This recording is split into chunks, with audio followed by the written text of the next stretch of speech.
Iniziati i lavori di ristrutturazione, messa in sicurezza e recupero della città dei ragazzi a Montevago. L'importo complessivo del progetto, finanziato dalla Presidenza del Consiglio dei Ministri nell'ambito del Piano Nazionale per la riqualificazione sociale di aree urbane degradate, ammonta a oltre 1.200.000 euro. A eseguire lavori l'impresa Ingi2 di Agrigento, che si è aggiudicata l'appalto con un ribasso d'asta del 29%.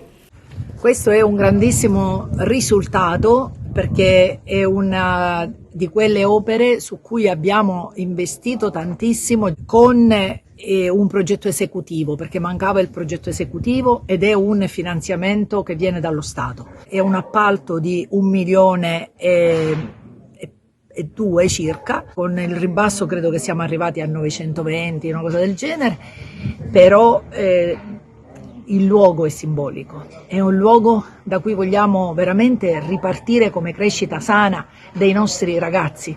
Quindi l'impegno dell'amministrazione e l'obiettivo di questo lavoro e di questa rinascita di quella che finora è stata chiamata la città dei ragazzi, a cui daremo un nome, è quello di aggregare qui i giovani, di dare loro la possibilità di fare sport sano, di stare insieme. Ci sarà una sala cinema con circa 200 posti, quindi diciamo che per il territorio, penso, non soltanto per la comunità di Montevago, questa può essere una bellissima opportunità perché i nostri ragazzi magari evitano di andare fuori se vogliono vedere un film o se vogliono giocare a padel piuttosto che a tennis, se vogliono venire a fare una bella passeggiata, perché qui c'è un parco magnifico che sinora non è stato utilizzato e che in qualche maniera rappresenta la villa del nuovo centro di Montevago. Io penso per esempio alla zona dei campetti, così come al cinema, alla sala cinema, non sono servizi che devono servire solo per Montevago, possono tranquillamente servire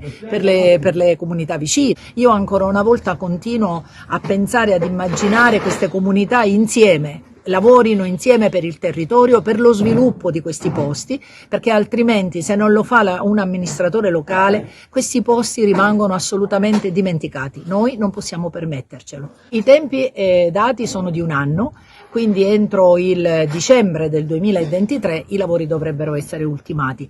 Vedo qua dai primi approcci che la ditta Inge Group, mi pare SRL, sta lavorando in maniera alla clemente, insomma, utilizzando anche personale del posto, perché essendo una ditta che viene da dopo Agrigento è ovvio che trovare personale del posto può tornare utile.